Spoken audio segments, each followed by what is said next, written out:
Hello दोस्तों, welcome back to my channel. दोस्तों, आज हम एक्सप्लेन करने जा रहे हैं 2016 में आई एक ड्रामा रोमांस मूवी को जिसका नाम है द लेट ब्लूमर। तो चलिए वीडियो शुरू करते हैं। मूवी की शुरुआत होती है और हम पीटर नाम के एक लड़के को देखते हैं जिसकी उम्र 27 साल है। पीटर एक सेक्स थेरेपिस्ट है और ये उन लोगों का इलाज करता है जिन्हें सेक्स करने की चुल मची होती है। पीटर आज एक बेहद ही हॉट लड़की की थेरेपी शुरू करने वाला था, लेकिन ये लड़की यहाँ खुद को कंट्रोल नहीं कर पाती और ये पीटर को अपनी ओर आकर्षित करने लगती है और ये पीटर से कहती है कि क्या तुम मेरे साथ इंटीमेट होना चाहोगे। लड़की की बात सुनकर पीटर को जरा भी फर्क नहीं पड़ता और ये उसे अपनी एक बुक पढ़ने के लिए देता है जिसमें उसने लिखा था कि कैसे हम अपने अंदर की भावनाओं को बदलकर अपने आप को शांत करके अपनी जिंदगी में आगे बढ़ सकते हैं। पीटर यहाँ पूरी तरह से सेक्स के खिलाफ था और ये दावा करता है कि आज तक कभी भी इसने सेक्स नहीं किया, क्योंकि पीटर का मानना था कि सेक्स हम सभी को अपने लाइफ के गोल से अलग कर देता है और सेक्स के बिना भी हम अपने लाइफ को बड़े ही अच्छे से जी सकते हैं। पीटर अपने घर पर आता है जहाँ पर इसके दो दोस्त इससे मिलने आते हैं, जिसमें एक का नाम रिच और दूसरे का नाम ल्यूक होता है। पीटर के ये दो दोस्त पीटर की तरह बिल्कुल भी नहीं थे, बल्कि ये सेक्स करने के लिए हमेशा ही तैयार रहते थे। पीटर इनसे कहता है कि वो घर से बाहर जा रहा है क्योंकि इसकी एक फ्रेंड मिशेल ने इसे अपने घर पर डिनर के लिए बुलाया है, क्योंकि वो पीटर को कई तरह के डिशेस को खिलाने वाली थी। पीटर की बातों से हमें यहाँ पर पता चलता है कि पीटर मिशेल को अंदर ही अंदर लाइक करता है। पीटर मिशेल के घर पर आता है। मिशेल के घर पर आते ही पीटर चार्ली से मिलता है। चार्ली मिशेल का बॉयफ्रेंड है जिसे हमेशा अपने काम की ही फिक्र होती है। पीटर मिशेल से मिलता है जिसने कई तरह के डिशेस को लोगों के लिए बनाया था। पीटर थोड़ी थोड़ी सब डिशेस को चेक करता है और ये सभी डिश पीटर को काफी अच्छी लगती है, जिसकी वजह से पीटर मिशेल को एक रेस्टोरेंट ओपन करने के लिए कहता है। मिशेल को पीटर का ये आइडिया काफी ज्यादा अच्छा लगता है। पार्टी खत्म होने के बाद पीटर अपने घर पर आता है जहां हमें पता चलता है कि पीटर के डैड पीटर के नॉन सेक्सुअल होने की वजह से काफी परेशान हैं। ये पीटर की मॉम से कहते हैं कि अगर पीटर गे भी होता तो ठीक था, लेकिन वो किस तरह का लड़का है ये मुझे आज तक नहीं पता चला, क्योंकि उसे सेक्स की जरा भी चाह नहीं है। पीटर की बात से मिशेल काफी खुश होती है और ये पीटर को किस करने लगती है। पीटर सेक्स के खिलाफ था, इसलिए इतना सब कुछ होने के बाद भी पीटर को कुछ भी फर्क नहीं पड़ता और इसे ये अजीब लगता है, जिसकी वजह से ये मिशेल को सॉरी बोलकर यहाँ से निकल जाता है। यहाँ हमें पता चलता है कि पीटर को कभी कभी सिर दर्द भी हुआ करता है। अब ऐसा क्यों होता है ये आपको आगे मूवी में पता चलेगा। अगली सुबह रिच और ल्यूक पीटर के पास आते हैं और ये उसे अपने साथ बास्केटबॉल मैच खेलने के लिए लेकर जाते हैं। बास्केटबॉल मैच खेलते समय एक प्लेयर पीटर के बॉल पर बॉल मार देता है, जिसकी वजह से पीटर यहाँ पर बेहोश हो जाता है। रिच और ल्यूक जल्दी से पीटर को हॉस्पिटल लेकर आते हैं जहाँ पर पीटर को फिर से सिर दर्द होता है, जिसकी वजह से डॉक्टर पीटर के सिर का सीटी स्कैन और एमआरआई स्कैन करते हैं। डॉक्टर जब यहाँ पीटर के बॉल चेक करते हैं तो उन्हें पता चलता है कि पीटर के पास बॉल नहीं बल्कि दो छोटे छोटे कंचे हैं, यानी कि इसके टेस्टिकल नॉर्मल साइज से काफी छोटे थे और इसी वजह से पीटर नॉन सेक्सुअल था। अगली सुबह रिपोर्ट आने पर डॉक्टर पीटर को बताते हैं कि तुम्हारे अंदर कई सालों से एक ट्यूमर है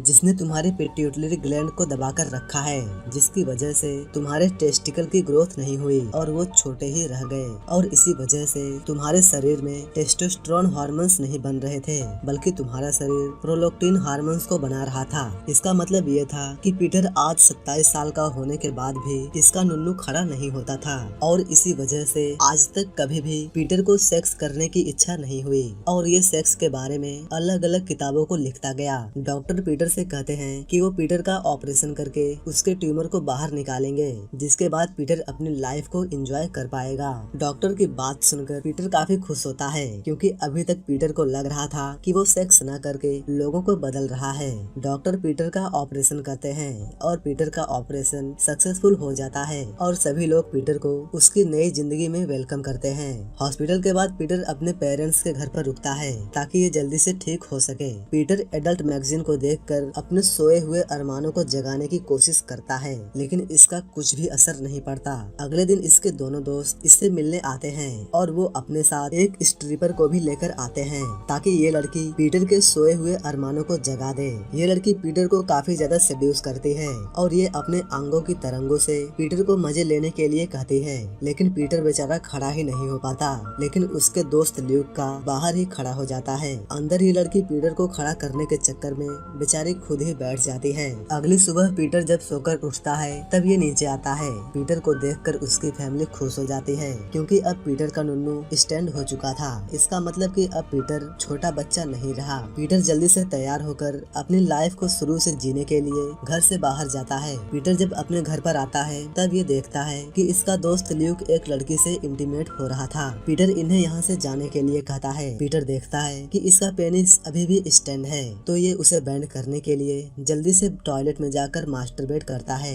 पीटर अपनी नई जिंदगी में अपनी हवस को मिटाने के लिए दिन में कई बार मास्टरबेट करने लगता है। एक दिन मिशेल पीटर से मिलती है और कहती है कि ये एक कुकिंग चैलेंज में हिस्सा लेने जा रही है और अगर इसने उस चैलेंज को जीत लिया तो इसे लॉस एंजल्स के एक बड़े रेस्टोरेंट में काम करने का मौका मिलेगा और ये वहाँ से अपने शेफ बनने की शुरुआत कर सकती है। इसलिए अब ये कुछ दिनों तक बाहर ही रहेगी। ये सुनकर पीटर को अंदर से तो काफी दुख होता है, लेकिन ये उसे दिखाने के लिए वो एकदम से खुश हो जाता है। पीटर जब ऑफिस आता है तब ये अपने एक पेशेंट से मिलता है। अपने पेशेंट की बात सुनकर पीटर को सेक्स की उत्तेजना होने लगती है, लेकिन इसे कुछ चिड़चिड़ापन भी होने लगता है। पीटर डॉक्टर के पास आता है और पूछता है कि इसके साथ ऐसा क्यों हो रहा है और इसे सेक्स को लेकर इतनी उत्तेजना क्यों हो रही है। इस पर डॉक्टर इसे बताते हैं कि तुम्हारे अंदर टेस्टोस्टेरोन हार्मोन्स 15 साल बाद बनना शुरू हुए हैं, इसलिए ये सब तुम्हारे शरीर में इतनी तेजी से हो रहा है। मतलब कि तुम्हारा तो अब कहीं पर भी फायर होने के लिए तैयार है और तुम्हारे शरीर में टेस्टोस्टेरोन हार्मोन्स को बनना देरी से शुरू हुआ है,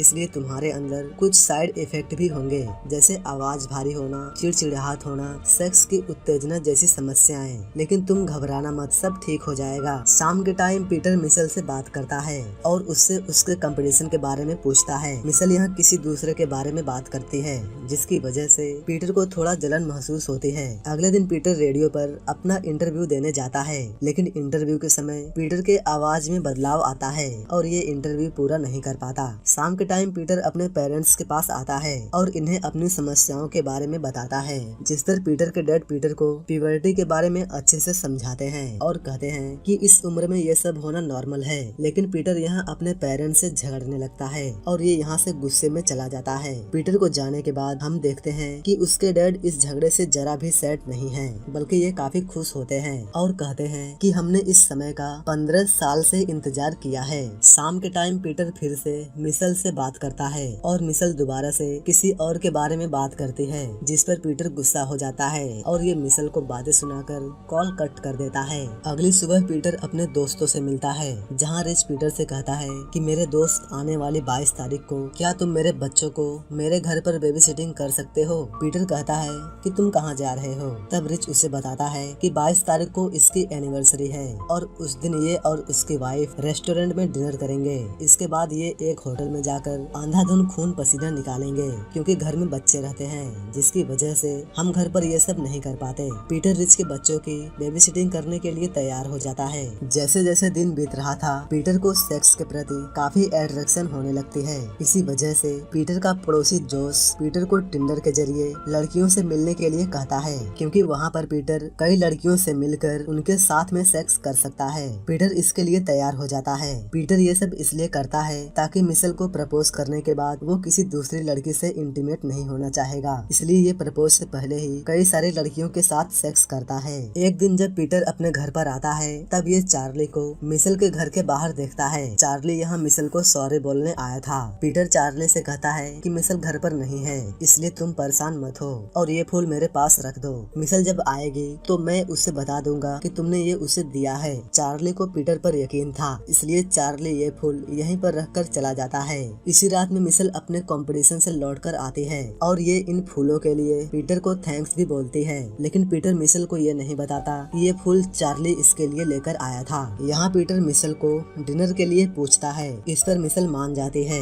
अब इन दोनों का ये पहला डेट था, इसलिए पीटर अच्छे से तैयार होता है। पीटर तैयार हो रहा था कि तभी इसका दोस्त रिच इसे कॉल करता है और वो पीटर को अपने बच्चों की बेबी सिटिंग करने के लिए बुलाता है, लेकिन पीटर भूल गया था कि आज 22 तारीख है। पीटर रिच से कहता है कि सॉरी, आज मैं नहीं आ सकता क्योंकि मैं आज मिशेल को डेट पर लेकर जा रहा हूँ। इस पर रिच काफी गुस्सा हो जाता है और पीटर एक बच्चे की तरह रिच से झगड़ता है। इसके बाद पीटर मिशेल को एक फेमस रेस्टोरेंट में लेकर आता है। इस पर मिशेल काफी इम्प्रेस होती है, क्योंकि इस रेस्टोरेंट में टेबल मिलना काफी मुश्किल होता है। पीटर यहाँ मिशेल के सामने एक बिगड़े हुए लड़के की तरह का व्यवहार करता है, क्योंकि वो वो मिशेल को दिखाना चाह रहा था कि वो पहले का पीटर नहीं है, बल्कि अब ये बदल चुका है। मिशेल को पीटर का ये व्यवहार काफी अजीब लगता है। ये दोनों डिनर शुरू करने ही वाले थे कि तभी यहाँ पर रिच और इसकी वाइफ आ जाते हैं और हमें यहाँ पता चलता है कि जिस टेबल पर ये दोनों बैठे हैं उस टेबल को रिच ने अपनी और अपनी वाइफ के लिए बुक की थी,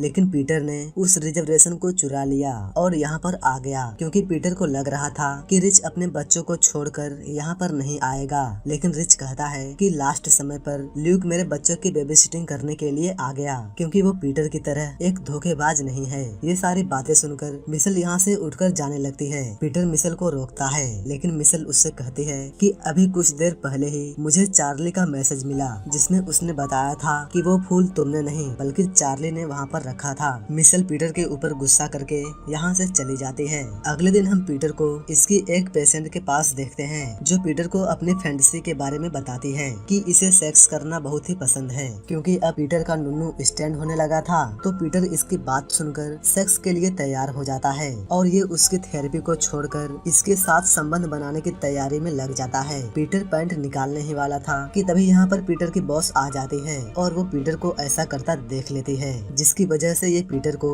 इस जॉब से निकाल देती है। पीटर अपने अंदर के बदलाव को कंट्रोल नहीं कर पा रहा था, इसलिए ये काफी समय बाद अपने फादर से मिलता है और उनसे कुछ सलाह मांगता है। पीटर बताता है कि इसे अपने ऊपर कंट्रोल नहीं मिल रहा है। इस पर इसके फादर इसे बताते हैं कि मर्दों के अंदर इस तरह का बदलाव प्यूबर्टी के दौरान होता है क्योंकि ये सब हार्मोन्स का किया धरा होता है। लेकिन हाँ, हमें अपनी गलतियों को मानना चाहिए क्योंकि एक असली मर्द बनना और मर्द बनने का दिखावा करने में बहुत ही फर्क होता है। पीटर कहता है कि वो कल के अपने इंटरव्यू में लोगों को क्या बताएगा जब ये खुद ही इसके लिए परेशान है और इसका खुद पर ही कंट्रोल नहीं है। पीटर के डैड कहते हैं कि तुम केवल वही बोलना जो तुम्हारा दिल करे। अगले दिन पीटर इंटरव्यू में अपने बुक को सबसे बेकार बुक बताता है और बताता है कि इसने 15 सालों से इन सभी चीजों का एक्सपीरियंस नहीं किया था, इसलिए अपनी इच्छाओं को दबाने से अच्छा है कि खुद को लोगों के सामने लेकर आओ। पीटर कहता है कि सेक्स हमारी जिंदगी का एक बेहद ही जरूरी हिस्सा है और हम सभी को इसका फायदा लेना चाहिए। पीटर की बात सुनकर यहाँ मौजूद सभी लोग पीटर के लिए ताली बजाते हैं। पीटर रिच के पास जाता है